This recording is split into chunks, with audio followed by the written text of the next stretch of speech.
Good morning everyone. જય શ્રી કૃષ્ણ, સીતારામ, જય સ્વામિનારાયણ.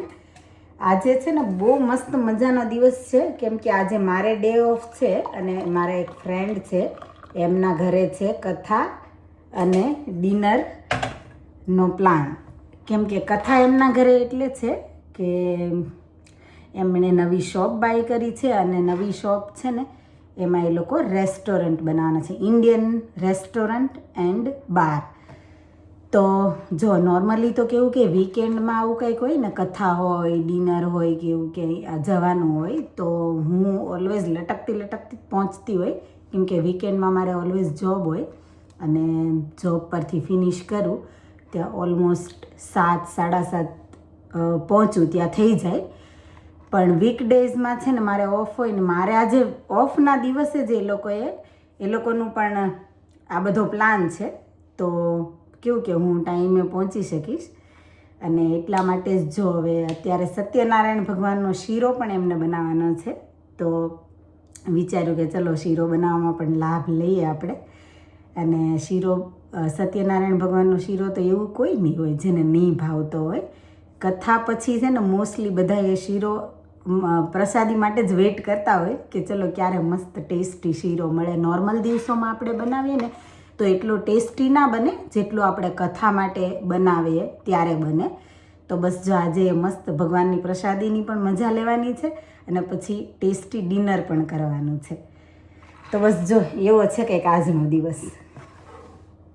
સત્યનારાયણ ભગવાનનો મસ્ત શીરો બની ગયો અને હવે આપણે જવાનું છે ફ્રેન્ડની શોપ ઉપર, કેમ કે કથા અને સાંજનું ડિનર ત્યાં છે. તો અત્યારે 2 વાગે કથા છે તો આપણે ત્યાં જવાનું છે. અને પ્રિન્શુ તને આવવું છે કે નહીં આવું? અમારે તો ફિક્સ જ છે, મારો જોબ પ્રિન્શુને જોબ છે, પણ મારે લકીલી કેવું કે વીકેન્ડમાં જો ક્યાંય જવાનું હોય ને તો હું એન્ડ ટાઈમે પહોંચું. પણ આજે ખરેખર મારો દિવસ પણ બહુ સારો છે કે હું એ લોકોના કામમાં પ્રોપર એન્જોય કરીશ બધી જ જગ્યાએ, કેમ કે કેવું કે એને વીકડેઝ ચૂઝ કર્યો છે. વીકડેઝ મારા માટે બેસ્ટ છે અને વેધર બી બહુ નાઇસ છે. હા, એટલે ચલો આપણે ત્યાં જઈને બતાવીએ ફ્રેન્ડની મસ્ત શોપ, જે રેસ્ટોરન્ટ છે ત્યાં જઈને બતાવીએ શોપ પણ કે કેટલી સરસ શોપ છે. અને હા, એમના રેસ્ટોરન્ટની પણ ચોક્કસ તમે વિઝિટ લેજો, ભૂલતા નહીં. સાઉથ ઓક્સીમાં છે, માયા દાબેલી જે શોપ છે ને ત્યાં જ છે રેસ્ટોરન્ટ, તો ચોક્કસથી વિઝિટ કરજો. આટલું સરસ નાઇસ વેધર છે અને આ ટ્રી જો અહીંયા રોઝનું કેટલું સરસ છે ને, આખું મસ્ત રોઝથી ભરાઈ ગયું છે અત્યારે.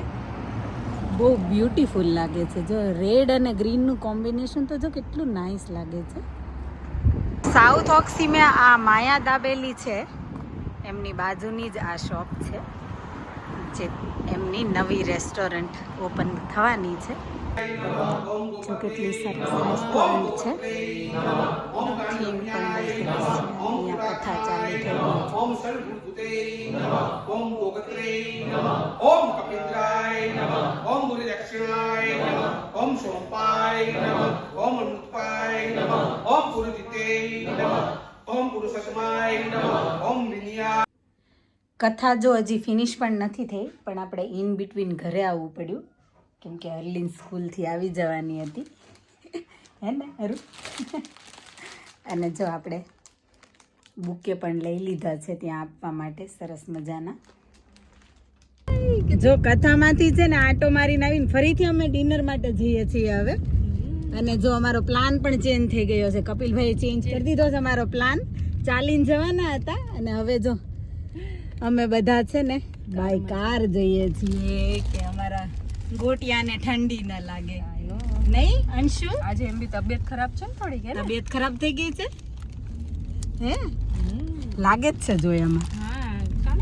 અને જો બહુ બધા ફ્લાવર અને ગિફ્ટ લઈને અમે પહોંચી ગયા છીએ ડિનર માટે.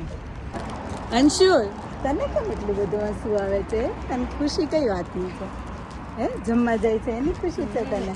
હા, લાગે જ છે તને જોઈને. એને બહાર જવું બહુ ગમે. બહાર આપણું જવું વેધર તને ખબર છે. હા, એ જ. અરે ડોર ઉપર ઊભો રહે બોલે, એને બહાર જવું હોય ને એટલે ક્યાં રોજ તને લઈ જાવ? રોજ ક્યાં લઈ જાવ એ આવા વેધરમાં ને? રસોઈમાં જો અહીંયા સરસ મજાના બધા હેલ્પ કરવા માટે આવી ગયા છે અને આ છે અહીંયાનું રિસેપ્શન ડેસ્ક.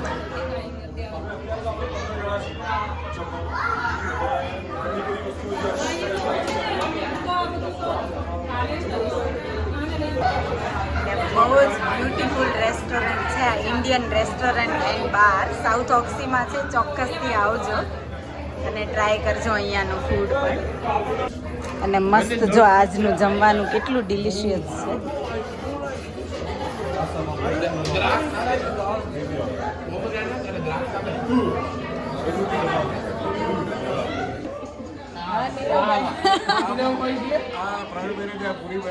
અમારા પૂરી બનાવતા બનાવતા અમે અમારું વેલણ લઈ અને જો અમારે નીરોભાઈ છે ને એને હાથમાંથી લઈ લીધું છે. એવું કહેવા માંગે છે કે દંડા લઈને કેમ આટા મારે છો તું? મારી તૂટી ગયું લાગે. તૂટી ક્યાં ગયું છે? સાવ સારું છે અત્યારે. જો આ બધા મને અત્યારે ખીજવે છે પણ કાંઈ વાંધો નહીં, ભલે ખીજવે. શું કેવું પંકજભાઈ? હું પંકજભાઈ જોડે આજે આપણે નહીં જોડે પહોંચ્યા. અને શરૂઆતથી આ છે ઘેર લોક મારીને જ જવાનું છે. નીરુભાઈ જો આ વેલણની પાછળ જ પડે. અમારી જોડે વિરાણ બતાવી વિડીયો ઉતારાવે. એવું બિલકુલ નથી. એમના રાજીપાથી જ આ વિડીયો ઉતારેલો છે. એ proper કોઈ અહીંયા બળજબરી કરવામાં આવી નથી એમની જોડે. એ બી કાજલ ભાભીની ઈચ્છા હતી એટલે હા, કાજલ ભાભીની ઈચ્છા હતી. કેમ ભાભી? લગન પછીના કોઈની ફોટો ના ના ના, નીરવભાઈ એવું કીધું કે લગન પછી લગનમાં પડાવે પછી છેલ્લા પડાય બસ, પછી ફોટા જ નથી પડાય. પછી હિંમત નહીં થતી એમ. એ પછીના ફોટા હારા નથી આવતા. જો પ્રવીણભાઈ છે ને મને ખીજવે છે, એવું કહે છે કે હું નાની છું પણ મેં કામ બહુ વધારે કરી દીધું, એમ ખીજવે છે મને. ફ્રેન્ડ્સ લોકોના સ્પેશિયલ ઓકેશનનો એક હિસ્સો બનીને આજે ખરેખર બહુ જ મજા આવી, બહુ એન્જોય કર્યું, બહુ સારું લાગ્યું. કેમ કે એ લોકો ઓલવેઝ બહુ પોઝિટિવ છે અને એમના પોઝિટિવ વિચારો આપણને બહુ બધા પોઝિટિવ વાઇબ્સ આપે એવા છે. તો બહુ જ મજા આવી. તો આ રેસ્ટોરન્ટ ઓપન થઈ જવાની છે થોડા જ દિવસમાં સાઉથ ઓક્સીમાં. તો ચોક્કસથી વિઝિટ લેજો ભૂલ્યા વગર. અને તમને જો આજનો વિડીયો ગમ્યો હોય તો લાઇક શેર કમેન્ટ કરજો. વધારે વિડીયો જોવા માટે ચેનલને કરી દેજો subscribe. Thank you for watching. Thank you for your time. Stay safe, look after your self. મળીએ આપણે નવા વિડીયોમાં. બાય.